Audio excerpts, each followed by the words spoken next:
शुक्रिया, तुसीं सानूं इसे तरह लिखते रहो, इसे तरह साडे नाल जुड़े रहो जी। राठ साहब ਸਾਨੂੰ ਉਸਮਾਨ ਤਾਲਿਬ ਜੀ ਨੇ ਡੈਨਮਾਰਕ ਤੋਂ ਲਿਖੇ। ਉਹਨਾਂ ਨੇ ਕਿਹਾ ਕਿ I want to notify the latest propaganda of Hindutva against Sikhs and Muslims.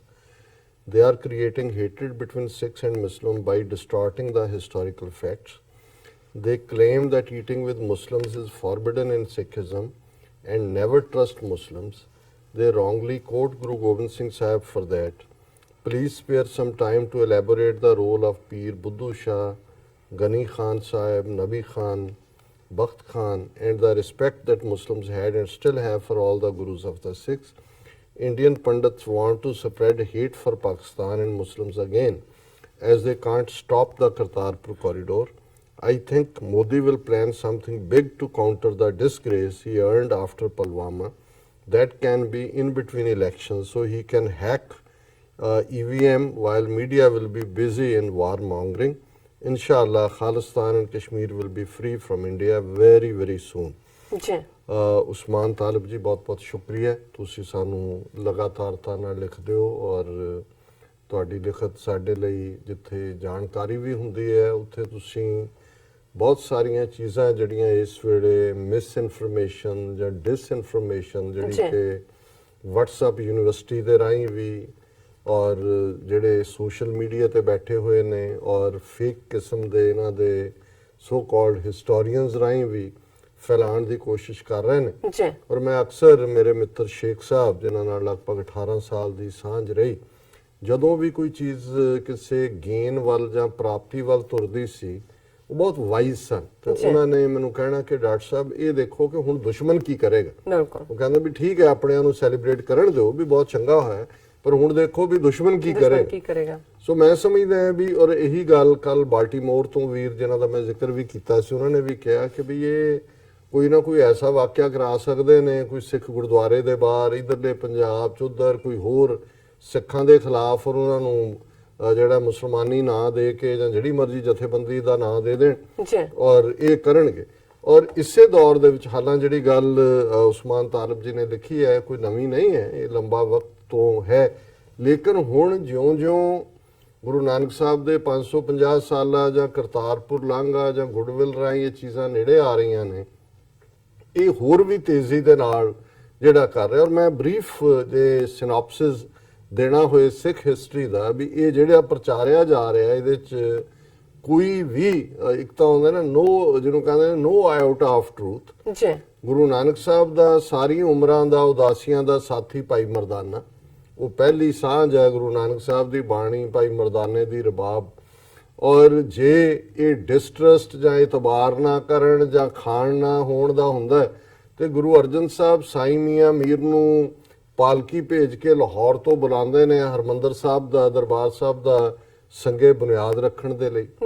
ਔਰ ਫਿਰ ਜੇ 10ਵੇਂ ਪਾਤਸ਼ਾਹ ਤੱਕ ਪਹੁੰਚਦੇ ਅਸੀਂ, ਜਿਹੜੀ ਪਹਿਲੀ ਜੰਗ 10ਵੇਂ ਪਾਤਸ਼ਾਹ ਨੇ ਆਪਣੇ ਜੀਵਨ ਦੀ ਲੜੀ ਜਦੋਂ ਕਿ ਉਹਨਾਂ ਦੀ 19-20 ਸਾਲ ਦੀ ਉਮਰ ਹੈ, ਦੂਸਰੇ ਪਾਸੇ ਜਿਹੜੀਆਂ 22 ਰਿਆਸਤਾਂ ਨੇ ਪਹਾੜੀ ਰਾਜਪੂਤ ਰਾਜੇ ਤੇ ਇਧਰ ਗੁਰੂ ਸਾਹਿਬ ਦੇ ਨਾਲ ਪੀਰ ਬੁੱਧੂ ਸ਼ਾਹ ਜਿਹੜੇ ਕਿ ਸੈਯਦ ਬੁੱਧੂ ਸ਼ਾਹ ਸਢੌਰੇ ਦੇ ਪੀਰ, ਉਹਨਾਂ ਦੇ ਬੱਚੇ, ਉਹਨਾਂ ਦੇ ਮੁਰੀਦ ਸਿੱਖਾਂ ਦੇ ਨਾਲ ਆ ਕੇ ਖਲੋਂਦੇ ਨੇ ਔਰ ਉਹਨਾਂ ਦੇ 2 ਜਾਂ 3 ਬੇਟੇ ਔਰ 500 ਦੇ ਕਰੀਬ ਮੁਰੀਦ ਜਿਹੜੇ ਨੇ ਉਹ ਸ਼ਹੀਦ ਹੋ ਜਾਂਦੇ ਨੇ। ਬਾਅਦ ਦੇ ਵਿੱਚ ਔਰੰਗਜ਼ੇਬ ਦੇ ਥੱਲੇ ਜਿਹੜੇ ਵੀ ਉਹ ਨਵਾਬ ਉਦੋਂ ਬਾਅਦ ਦੇ ਵਿੱਚ ਆਏ, ਉਹ ਪੀਰ ਬੁੱਧੂ ਸ਼ਾਹ ਨੂੰ ਵੀ ਇਸ ਇਲਜ਼ਾਮ ਦੇ ਵਿੱਚ ਕਿ ਤੁਸੀਂ ਮਦਦ ਕੀਤੀ ਗੁਰੂ ਗੋਬਿੰਦ ਸਿੰਘ ਦੀ ਸ਼ਹੀਦ ਕਰਦੇ ਨੇ। ਉਹਨਾਂ ਦੀ ਅਹਿਲੀਆ ਬੀਬੀ ਨਸੀਰਾ ਨੂੰ ਵੀ ਸ਼ਹੀਦ ਕਰਦੇ ਨੇ। ਸੋ ਜ਼ਾਹਰ ਹੈ ਕਿ ਵੀ ਜਿਹੜੀ ਪਹਿਲੀ ਜੰਗ ਦੇ ਵਿੱਚ ਸਿੱਖਾਂ ਤੇ ਮੁਸਲਮਾਨਾਂ ਦਾ ਖੂਨ ਇਕੱਠਾ ਡੁੱਲਦਾ ਹੈ ਅਗੇਂਸਟ ਦਾ 22 ਧਾਰ ਦੇ ਹਿੰਦੂ ਪਹਾੜੀ ਰਾਜੇ। ਫਿਰ ਜਿਵੇਂ ਉਸਮਾਨ ਸਾਹਿਬ ਨੇ ਜ਼ਿਕਰ ਕੀਤਾ ਨਬੀ ਖਾਨ, ਗਨੀ ਖਾਨ, ਜਦੋਂ ਗੁਰੂ ਸਾਹਿਬ ਚਮਕੌਰ ਦੀ ਗੜੀ ਚੋਂ ਨਿਕਲਦੇ ਨੇ ਮਾਛੀਵਾੜੇ ਦੇ ਵਿੱਚ, ਇਹ 2 ਪਠਾਨ ਭਰਾ ਸਾਰਾ ਇਲਾਕਾ ਘੇਰ ਲਿਆ ਫੌਜ ਨੇ, ਮੁਗਲੀਆ ਔਰ 22 ਧਾਰ ਦੇ ਪਹਾੜੀ ਰਾਜਿਆਂ ਦੀ ਫੌਜ ਨੇ। ਨਬੀ ਖਾਨ, ਗਨੀ ਖਾਨ ਆਪਣੇ ਘਰ ਗੁਰੂ ਸਾਹਿਬ ਨੂੰ ਰੱਖਦੇ ਨੇ ਔਰ ਫਿਰ ਕਿਵੇਂ ਜਿਹੜਾ ਨੀਲਾ ਬਾਣਾ ਪਹਿਨਾ ਕੇ ਜਿਵੇਂ ਉੱਚ ਦੇ ਪੀਰ ਦੇ ਥੱਲੇ, ਕਿਉਂਕਿ ਉੱਚ ਮੁਲਤਾਨ ਦੇ ਨੇੜੇ ਜਿੱਥੋਂ ਦਾ, ਔਰ ਉਹ ਉਹਨਾਂ ਨੂੰ ਇੱਕ ਪਾਲਕੀ ਦੇ ਉੱਤੇ ਜਿਹਨੂੰ ਭਾਈ ਦਇਆ ਸਿੰਘ, ਭਾਈ ਧਰਮ ਸਿੰਘ, ਭਾਈ ਹਿੰਮਤ ਸਿੰਘ, ਹਿੰਮਤ ਸਿੰਘ ਦਾ ਸ਼ਹੀਦ ਹੋ ਗਏ, ਭਾਈ ਮਾਨ ਸਿੰਘ ਚੌਰ ਕਰਦੇ ਨੇ, ਜੀ ਭਾਈ ਦਿਆਲ ਸਿੰਘ ਧਰਮ ਸਿੰਘ ਜਿਹੜੇ ਨੇ ਉਹ ਪਿੱਛੇ ਨੇ, ਪਾਲਕੀ ਦੀਆਂ ਦੋ ਬਾਹੀਆਂ, ਔਰ ਨਬੀ ਖਾਨ ਗਨੀ ਖਾਨ ਅੱਗੇ, ਔਰ ਆਪਣੀ ਜਾਨ ਖਤਰੇ 'ਚ ਪਾ ਕੇ ਨਬੀ ਖਾਨ ਗਨੀ ਖਾਨ ਜਿਹੜੇ ਨੇ ਉਹਨਾਂ ਨੂੰ ਸੁਰੱਖਿਅਤ ਕੱਢਦੇ ਨੇ। ਜੀ ਫਿਰ ਜਿਨ੍ਹਾਂ ਦੇ ਕੋਲ ਆ ਕੇ ਗੁਰੂ ਸਾਹਿਬ ਰੁਕਦੇ ਨੇ, ਰਾਏ ਕੱਲਾ ਉਹ ਵੀ ਇੱਕ ਮੁਸਲਮਾਨ ਹੈ, ਰਾਏਕੋਟ ਦੇ ਵਿੱਚ ਕਿੰਨਾ ਵਕਤ ਗੁਜ਼ਾਰਿਆ। ਸੋ ਇਸ ਕਿਸਮ ਦਾ ਰਾਦਰ, ਇਸ ਦੇ ਉਲਟ ਜੇ ਅਸੀਂ 10ਵੇਂ ਪਾਤਸ਼ਾਹ ਦੀ ਬਾਣੀ 'ਚ ਦੇਖੀਏ ਕਿ ਉਹਨਾਂ ਨੇ ਕੀ ਫਰਮਾਇਆ, ਤੇ ਗੁਰੂ ਸਾਹਿਬ ਦਾ ਫਰਮਾਨ ਇਹ ਹੈ, ਜਬ ਲਗ ਖਾਲਸਾ ਰਹੇ ਨਿਆਰਾ, ਤਬ ਲਗ ਤੇਜ ਦਿਓ ਮੈਂ ਸਾਰਾ, ਜਬ ਇਹ ਗਏ ਵਿਪਰਨ ਕੀ ਰੀਤ, ਮੈਂ ਨਾ ਕਰੋ ਇਨਕੀ ਪ੍ਰਤੀਤ। ਕਿ ਜਦੋਂ ਤੱਕ ਖਾਲਸਾ ਨਿਆਰਾ ਹੈ ਜੀ ਤੇ ਮੇਰਾ ਸਾਰਾ ਤਾਣ ਬਲ, ਮੇਰੀ ਔ ਪਾਵਰ ਗ੍ਰੈਂਡਿਓਰ ਖਾਲਸੇ ਦੇ ਨਾਲ, ਤਬ ਲਗ ਤੇਜ ਦਿਓ ਮੈਂ ਸਾਰਾ, ਜਬ ਇਹ ਗਏ ਵਿਪਰਨ ਕੀ ਰੀਤ। ਵਿਪਰ ਸੰਸਕ੍ਰਿਤ ਦੇ ਵਿੱਚ ਔਰ ਪੰਜਾਬੀ ਚ ਬ੍ਰਾਹਮਣ ਨੂੰ ਕਹਿੰਦੇ ਨੇ। ਜੀ ਬ੍ਰਾਹਮਣਵਾਦ ਆਈਡੀਓਲੋਜੀ ਹੈ, ਕਿਸੇ ਪਰਸਨ ਲਈ ਨਹੀਂ ਹੈ। ਪਰ ਜਿੱਦਨ ਸਿੱਖ ਮੇਰਾ ਬ੍ਰਾਹਮਣਵਾਦ ਜਾਂ ਅੱਜ ਦਾ ਹਿੰਦੂਤਵਾ ਇਹਨੂੰ ਫੋਲੋ ਕਰੇਗਾ, ਮੈਂ ਨਾ ਕਰੋ ਇਨਕੀ ਪ੍ਰਤੀ, ਮੇਰਾ ਫਿਰ ਖਾਲਸੇ ਨਾਲ ਕੋਈ ਸੰਬੰਧ ਨਹੀਂ ਹੋਏਗਾ। ਸੋ ਸਾਰੀ 10ਵੇਂ ਪਾਤਸ਼ਾਹ ਦੀ ਬਾਣੀ ਚੋਂ ਜੇ ਅਸੀਂ ਇਹ ਕੱਢ ਸਕਦੇ ਹਾਂ ਕਿ ਵਿਪਰ ਤੋਂ ਰੋਕਿਆ ਗੁਰੂ ਸਾਹਿਬ ਨੇ, ਇਹ ਨਹੀਂ ਕਿਹਾ ਵੀ ਖਤਰਾ ਕਾਜ਼ੀ ਤੋਂ ਹੈ, ਰਿਬਾਈ ਤੋਂ ਹੈ, ਪ੍ਰੀਸਟ ਤੋਂ ਹੈ, ਕਿਸੇ ਬੁੱਧਿਸਟ ਮੰਕ ਤੋਂ ਹੈ। ਉਹਨੇ ਕਿਹਾ ਜੇ ਖਤਰਾ ਹੈ ਤੇ ਇਹ ਵਿਪਰ ਤੋਂ ਹੈ, ਵੀ ਇਹਨੇ ਵਿਪਰ ਨੇ ਅਲਟੀਮੇਟਲੀ ਜੇ ਖਾਲਸੇ ਦੇ ਨਿਆਰੇਪਨ ਨੂੰ ਹੜੱਪਣਾ ਤੇ ਇਹਨੇ ਹੜੱਪਣਾ। ਸੋ ਜ਼ਾਹਰ ਹੈ ਕਿ ਵੀ ਇਹ ਸਾਡੇ ਲੋਕਾਂ 'ਚ ਪੜ੍ਹਨ ਲਿਖਣ ਦਾ ਸ਼ੌਕ ਬਹੁਤਾ ਹੈ ਨਹੀਂ, ਔਰ ਉਹ ਜਿਹੜੇ ਨੇ ਇਸ ਕਿਸਮ ਦੀ ਮਿਸ ਇਨਫੋਰਮੇਸ਼ਨ ਫੈਲਾਉਣ ਦੀ ਕੋਸ਼ਿਸ਼ ਕਰ ਰਹੇ ਨੇ। ਸੋ ਉਸਮਾਨ ਜੀ ਤੁਹਾਡਾ ਬਹੁਤ ਬਹੁਤ ਸ਼ੁਕਰੀਆ, ਤੁਸੀਂ ਸਾਨੂੰ ਲਿਖਿਆ। ਜੀ ਮੇਰੇ ਕੋਲ ਮੈਸੇਜ ਆਏ ਨੇ ਫੇਸਬੁੱਕ ਤੇ, ਪਹਿਲੇ ਸੈਗਮੈਂਟ ਤੇ ਕਾਫੀ ਸਾਰੇ ਅਸੀਂ ਸਭ ਦਾ ਬਹੁਤ ਬਹੁਤ ਸ਼ੁਕਰੀਆ ਅਦਾ ਕਰਦੇ ਹਾਂ। ਐਸ ਸੁਰਿੰਦਰ ਜੀ ਸਾਨੂੰ ਲਿਖਦੇ ਨੇ, ਪਾਕਿਸਤਾਨ ਰੈਜ਼ੋਲੂਸ਼ਨ ਡੇ ਪਾਕਿਸਤਾਨ ਮੁਹੰਮਦ ਇਕਬਾਲ ਦੀ ਸੋਚ ਕਾਇਦੇ ਆਜ਼ਮ ਦੇ ਫਿਕਰ ਵਿੱਚੋਂ ਨਿਕਲਿਆ ਹੈ। ਉਹਨਾਂ ਲਿਖਿਆ ਹੈ ਕਿ 23 ਮਾਰਚ 1940 ਨੂੰ ਰਾਵੀ ਦੇ ਕੰਢੇ ਆਲ ਇੰਡੀਆ ਮੁਸਲਿਮ ਲੀਗ ਨੇ ਇੱਕ ਮਤਾ ਪਾਸ ਕੀਤਾ ਸੀ, ਜਿਸ ਨੂੰ ਕਰਾਰਦਾਤੇ ਪਾਕਿਸਤਾਨ ਕਿਹਾ ਜਾਂਦਾ ਹੈ। ਜਦੋਂ ਇਹ ਮਤਾ ਪਾਸ ਹੋਇਆ ਸੀ ਉਦੋਂ ਕਿਸੇ ਦੇ ਚਿੱਤੇ ਵੀ ਨਹੀਂ ਸੀ ਕਿ ਪਾਕਿਸਤਾਨ ਨਾਂ ਦਾ ਕੋਈ ਮੁਲਕ 14 ਅਗਸਤ 1947 ਨੂੰ ਦੁਨੀਆ ਦੇ ਨਕਸ਼ੇ ਤੇ ਨਜ਼ਰ ਆਵੇਗਾ। ਮੁਹੰਮਦ ਇਕਬਾਲ ਪਾਕਿਸਤਾਨ ਬਣਨ ਤੋਂ ਪਹਿਲਾਂ ਹੀ ਦੁਨੀਆ 'ਚ ਕੂਚ ਕਰ ਗਏ, ਲੇਕਿਨ ਮੁਸਲਮਾਨਾਂ ਦਾ ਭਵਿੱਖ ਕਾਇਦੇ ਆਜ਼ਮ ਨੂੰ ਸੌਂਪ ਕੇ ਜ਼ਾਹਿਰ ਹੈ ਕਿ ਜੇਕਰ ਕਾਇਦੇ ਆਜ਼ਮ ਵਰਗਾ ਲੀਡਰ ਮੁਸਲਮਾਨਾਂ ਨੂੰ ਨਾ ਮਿਲਦਾ, ਪਾਕਿਸਤਾਨ ਦੇ ਕਦੇ ਵਜੂਦ ਵਿੱਚ ਨਾ ਆਉਂਦਾ। ਕਾਇਦੇ ਆਜ਼ਮ ਜੋ ਕਿ ਪਾਕਿਸਤਾਨ ਬਣਨ ਤੋਂ ਪਹਿਲਾਂ ਹੀ ਜਾਨਲੇਵਾ ਬਿਮਾਰੀ ਦੇ ਮਰੀਜ਼ ਸਨ, ਪਾਕਿਸਤਾਨ ਬਣਾਉਣ ਲਈ ਕਾਲੇ ਅਤੇ ਬਜਿੱਦ ਸਨ। ਜੇਕਰ 1 ਸਾਲ ਵੀ ਭਾਰਤ ਦੀ ਆਜ਼ਾਦੀ ਲੇਟ ਹੋ ਜਾਂਦੀ, ਪਾਕਿਸਤਾਨ ਕਦੇ ਵਜੂਦ ਵਿੱਚ ਨਹੀਂ ਸੀ ਆਉਣਾ। ਜੇਕਰ ਕਾਇਦੇ ਆਜ਼ਮ ਸਿੱਖ ਲੀਡਰਾਂ ਵਾਂਗੂ ਇਹ ਸੋਚ ਲੈਂਦੇ, ਮੈਂ ਪਾਕਿਸਤਾਨ ਬਣਾ ਕੇ ਕੀ ਲੈਣਾ ਹੈ, ਮੈਂ ਤਾਂ ਕੁਝ ਸਮੇਂ ਦਾ ਮਹਿਮਾਨ ਹਾਂ, ਲੇਕਿਨ ਨਹੀਂ, ਉਸ ਨੇ ਆਪਣੇ ਕੌਮੀ ਘਰ ਨੂੰ ਤਰਜੀਹ ਦਿੱਤੀ ਕਿ ਕੌਮ ਨੂੰ ਘਰ ਬਣਾ ਦਿਓ, ਆਪੇ ਇਸ ਦੇ ਵਾਰਿਸ ਇਸ ਦੀ ਸੰਭਾਲ ਕਰਨਗੇ। 23 ਮਾਰਚ 1940 ਤੋਂ 14 ਅਗਸਤ 1947 ਕੇਵਲ 8 ਸਾਲ ਦਾ ਵਕਫਾ ਬੰਦਾ ਹੈ ਜਦੋਂ ਇੱਕ ਨਵਾਂ ਮੁਲਕ ਪਾਕਿਸਤਾਨ ਵਜੂਦ ਵਿੱਚ ਆਇਆ। 23 ਮਾਰਚ ਪਾਕਿਸਤਾਨ ਵਿੱਚ ਪਾਕਿਸਤਾਨ ਰੈਜ਼ੋਲੂਸ਼ਨ ਡੇ ਵਜੋਂ ਮਨਾਇਆ ਜਾਂਦਾ ਹੈ। ਜੀ ਡਾਕਟਰ ਸਾਹਿਬ, ਔਰ ਅੱਜ ਵੈਸੇ ਇੱਕ ਪਾਸੇ ਤਾਂ ਇੰਡੀਅਨ ਨੁਮਾਇੰਦਿਆਂ ਨੇ ਜਿਹੜਾ ਪਾਕਿਸਤਾਨ ਡੇ ਦਾ ਫੰਕਸ਼ਨ ਇਸਲਾਮਾਬਾਦ ਸੀ ਔਰ ਦਿੱਲੀ ਹਾਈ ਕਮਿਸ਼ਨ ਪਾਕਿਸਤਾਨ ਦੇ ਉਹਦਾ ਬਾਈਕਾਟ ਕੀਤਾ। ਦੂਸਰੇ ਪਾਸੇ ਮੋਦੀ ਨੇ ਇਮਰਾਨ ਖਾਨ ਉਹਨਾਂ ਨੂੰ ਟਵੀਟ ਕਰਕੇ ਵਧਾਈ ਵੀ ਦਿੱਤੀ ਪਾਕਿਸਤਾਨ ਡੇ ਦੀ, ਔਰ ਇਹ ਵੀ ਕਿਹਾ ਕਿ ਜੀ ਅਸੀਂ ਜਿਹੜਾ ਇਹ ਸਾਰੇ ਨੂੰ ਅੱਗੇ ਤੋਰੀਏ ਔਰ ਗੱਲਬਾਤ ਦਾ ਸਿਲਸਿਲਾ। ਔਰ ਉਹਨਾਂ ਨੇ ਵੀ ਜਿਹੜਾ ਇਮਰਾਨ ਖਾਨ ਸਾਹਿਬ ਨੇ ਪੋਜ਼ਿਟਿਵ ਇਸ ਦਾ ਰਿਸਪੌਂਸ ਦਿੱਤਾ ਜੀ। ਬਟ ਜ਼ਾਹਰ ਹੈ ਕਿ ਵੀ ਇਹ ਜਿਹੜਾ ਦੋਨੋਂ ਪਾਸੇ ਹੀ ਜਿਹਨੂੰ ਕਹਿੰਦੇ ਨੇ ਵੀ hunting with the hound and ਦੂਸਰੀ ਮੈਨੂੰ ਟਰਮ ਹੈ ਕਿ ਵੀ with the running with the hare and hunting with the hound, ਕਿ ਵੀ ਇਹ ਸਹਿ ਦੇ ਨਾਲ ਵੀ ਨੇ, ਉਹਦੇ ਨਾਲ ਵੀ ਭੱਜ ਰਹੇ ਨੇ, ਔਰ ਸ਼ਿਕਾਰੀ ਕੁੱਤੇ ਦੇ ਨਾਲ ਵੀ ਨੇ। ਉਧਰ ਆਪਣੇ ਲੋਕਾਂ ਨੂੰ ਦੱਸ ਰਹੇ ਦੇਖੋ ਜੀ ਅਸੀਂ ਬਾਈਕਾਟ ਕੀਤਾ ਕਿਉਂਕਿ ਇਹਨਾਂ ਨੇ ਕਸ਼ਮੀਰੀ ਲੀਡਰਾਂ ਨੂੰ ਸੱਦਿਆ, ਪਰ ਨਾਲ ਦੀ ਨਾਲ ਉਧਰ ਵੀ ਕਹਿੰਦੇ ਜਰਾ ਸਾਡਾ ਵੀ ਧਿਆਨ ਰੱਖਣਾ, ਹੁਣ ਸਾਡਾ ਅਭਿਨੰਦਨ ਕੋਈ ਹੋਰ ਨਾ ਫੜ ਲਿਓ। ਜੀ मेघराज साहब लिखते हैं, उन्होंने सारा हिंदी च लिखा, पाकिस्तान मुर्दाबाद कहने से ना तो पाकिस्तान मरने वाला है और ना ही हिंदुस्तान जिंदाबाद करने से हिंदुस्तान तरक्की करने वाला है, और ना ही पाकिस्तान और हिंदुस्तान के नारे लगवाने वाले को कभी सुकून मिलने वाला है, और ना ही मुस्लिमों को परेशान करके हिंदुओं का राम खुश होने वाला है।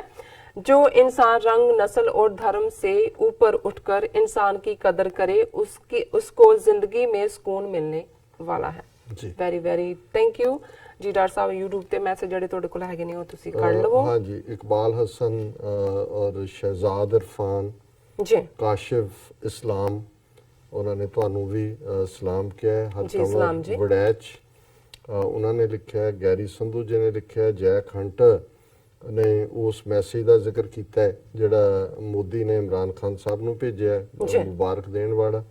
ਬਿਲਾਲ ਸਦੀਕੀ ਕਹਿੰਦੇ ਨੇ ਹਿੰਦੂ ਇਨਫੀਰੀਅਰਿਟੀ ਕੰਪਲੈਕਸ ਐਹਸਾਸੇ ਕਮਤਰੀ ਹੈ ਇਹਨਾਂ ਦੇ ਵਿੱਚ। ਜੀ ਮੁਹੰਮਦ ਜ਼ੁਬੈਰ ਨਵਾਜ਼ ਲਿਖਦੇ ਨੇ, ਕਾਇਦੇ ਆਜ਼ਮ tried his best to bring Sikh areas in Pakistan. Unfortunately, it was Sikh leaders who made wrong political decisions to be part of India.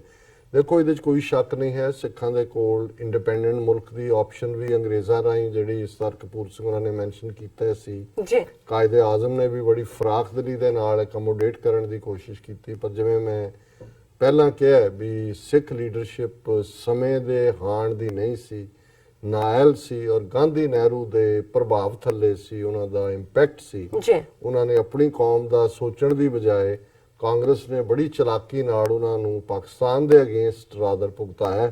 ਨਤੀਜਾ ਸਾਹਮਣੇ ਹੈ, ਹਿੰਦੂਆਂ ਦੀ, ਹਿੰਦੂ ਤਵੀਆਂ ਦੀ ਗੁਲਾਮੀ ਅੱਜ। बिल्कुल। और काशिफ इस्लाम लिखते हैं, आपका प्रोग्राम बहुत पसंद है, आपकी सब टीम को सलाम, और आपका प्रोग्राम 23 मार्च के बारे में बहुत अच्छा लगा, सैल्यूट।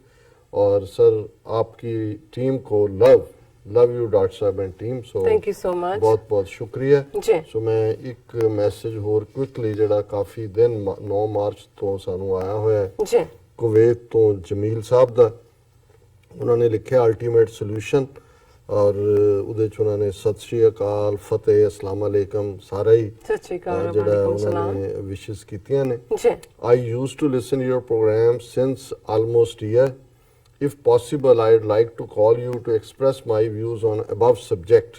ਉੱਤੇ ਉਹਨਾਂ ਨੇ ਟਾਈਟਲ ਦਿੱਤਾ ਹੈ ਅਲਟੀਮੇਟ ਸੋਲੂਸ਼ਨ, ਕਿ ਕੀ ਸੋਲੂਸ਼ਨ ਲਾਈ ਕਰਦੇ। ਜੀ Sir, I believe that now is the time to make a new state in between Pakistan and India, a state of Nanak Ji, land of peace and happiness and harmony. ਜੀ Khalistan, this is the best solution for all. We support and pray for this cause. If you see the proposed map of Khalistan, it shows the basics of the problem. Waiting for your reply. ਉਹਨਾਂ ਨੇ ਥੱਲੇ ਜਿਹੜਾ ਦੋਨਾਂ ਦੇ ਵਿਚਕਾਰ India ਔਰ ਪਾਕਿਸਤਾਨ ਦੇ ਖਾਲਿਸਤਾਨ ਦਾ map ਵੀ ਦਿੱਤਾ ਹੈ। ਜੀ ਔਰ ਜ਼ਾਹਰਾ ਤੌਰ ਦੇ ਉੱਤੇ ਮੈਂ ਸਮਝਦਾ ਹਾਂ ਵੀ ਜ਼ਮੀਲ ਆਲਮ ਉਸ ਗੱਲ ਨੂੰ ਬਹੁਤ ਚੰਗੀ ਤਰ੍ਹਾਂ ਸਮਝਦੇ ਨੇ, ਜਿਹੜੇ ਅਜੇ ਸਾਡੇ ਵੀ ਇੱਕ ਤਬਕੇ ਨੂੰ ਸਮਝਣ 'ਚ ਦਿੱਕਤ ਆ ਰਹੀ ਹੈ ਕਿ ਅਲਟੀਮੇਟਲੀ ਸਾਊਥ ਏਸ਼ੀਆ ਜਿੱਥੇ 1/5 ਹਿਊਮਨ ਕਾਈਂਡ ਰਹਿੰਦੀ ਹੈ, ਜੀ ਇੰਡੀਆ, ਪਾਕਿਸਤਾਨ, ਚਾਈਨਾ, ਤਿੰਨੋਂ ਨਿਊਕਲੀਅਰ ਸਟੇਟਸ, ਹੌਸਟਿਲਿਟੀ, ਇੱਕ ਪਾਸੇ ਉਹ ਲੋਕ ਜਿਨ੍ਹਾਂ ਦੇ ਦਿਮਾਗਾਂ 'ਚ ਅਖੰਡ ਭਾਰਤ ਵੜਿਆ ਹੋਇਆ ਹੈ, ਜੀ ਔਰ ਇਸ ਸਾਰੇ ਦਾ ਜਵਾਬ ਇੱਕੋ ਇੱਕ ਹੈ ਕਿ ਇਹਨਾਂ ਦੇ ਵਿਚਕਾਰ ਬਫਰ ਸਟੇਟ ਖਾਲਿਸਤਾਨ, ਜਿਸ ਨੂੰ ਉਹਨਾਂ ਨੇ ਨਾਨਕ ਜੀ ਦੀ ਸਟੇਟ, ਗੁਰੂ ਨਾਨਕ ਦਾ ਉਹ ਘਰ ਕਿਹਾ, land of piece and happiness and harmony. ਜੀ ਔਰ ਜ਼ਾਹਰ ਹੈ ਕਿ ਉਸ ਦੇ ਵਿੱਚ ਇੱਕ ਸਟੇਬਿਲਿਟੀ ਹੋਏਗੀ, ਸਟੇਬਿਲਿਟੀ ਚੋਂ ਹੀ ਪੀਸ ਨਿਕਲਦੀ ਹੈ, ਉਹਦੇ ਚੋਂ ਹੀ ਖੁਸ਼ੀ ਨਿਕਲਦੀ ਹੈ, ਔਰ ਜਦੋਂ ਆਪਸ ਦੇ ਵਿੱਚ ਚੰਗੇ ਰਿਸ਼ਤੇ ਬਣਦੇ ਨੇ ਤੇ ਉਸ ਨੂੰ ਹੀ ਜਿਹੜਾ ਅਸੀਂ ਸਦਭਾਵਨਾ ਕਹਿੰਦੇ ਹਾਂ। ਔਰ ਜ਼ਾਹਰ ਹੈ ਵੀ ਉਹਨਾਂ ਨੇ ਬੜੇ ਦਿਲ ਦੀਆਂ ਗਹਿਰਾਈਆਂ ਤੋਂ ਇਹ ਸੋਲੂਸ਼ਨ ਵੀ, ਔਰ ਇਹੀ ਸੋਲੂਸ਼ਨ ਹੈ, ਬਾਕੀ ਗੱਲਾਂ ਨੇ ਜਿਵੇਂ ਕਹਿੰਦੇ ਨੇ ਗੋਂਗਲੂਆਂ ਤੋਂ ਮਿੱਟੀ ਝਾੜਨਾ, ਇੱਧਰ ਕਰ ਲਓ ਉੱਧਰ ਕਰ ਲਓ। ਸਿੱਖਾਂ ਨੂੰ ਵੀ ਇਹ ਗੱਲ ਸਮਝ ਲੈਣੀ ਚਾਹੀਦੀ ਹੈ, ਔਰ ਇਹ ਜਿਹੜੀਆਂ ਇੰਟਰਨੈਸ਼ਨਲ ਪਾਵਰਸ ਬੈਠੀਆਂ ਦੁਨੀਆ 'ਚ ਜਿਨ੍ਹਾਂ ਨੇ ਇਹ ਮੈਪ ਮੇਕਿੰਗ ਦੇ ਨਾਂ ਥੱਲੇ ਮਿਸਚਿਫ ਕੀਤੀ ਹੈ ਥਾਂ ਥਾਈਂ, ਇਹਨਾਂ ਨੂੰ ਵੀ ਇਹ ਸਮਝਣਾ ਚਾਹੀਦਾ ਹੈ ਕਿ ਉੱਥੇ ਪੀਸ ਸਟੇਬਿਲਿਟੀ ਉਦੋਂ ਹੀ ਹੋਏਗੀ ਜਦੋਂ ਬਫਰ ਸਟੇਟ ਖਾਲਿਸਤਾਨ ਹੋਣ ਦੇ ਵਿੱਚ। ਜੀ ਡਾਕਟਰ ਸਾਹਿਬ, ਅਸੀਂ ਫਿਰ ਦੁਬਾਰਾ ਆਪਣੇ ਦਰਸ਼ਕਾਂ ਦਾ ਬਹੁਤ ਬਹੁਤ ਸ਼ੁਕਰੀਆ ਅਦਾ ਕਰਦੇ ਹਾਂ ਕਿ ਉਹਨਾਂ ਨੇ ਸਾਨੂੰ ਲਿਖਿਆ, ਇਸ ਤਰ੍ਹਾਂ ਸਾਨੂੰ ਲਿਖਦੇ ਰਹਿਣ। Thank you so much. Viewers, ਮਿਲਦੇ ਹਾਂ ਛੋਟੇ ਜਿਹੇ ਬ੍ਰੇਕ ਤੋਂ ਬਾਅਦ।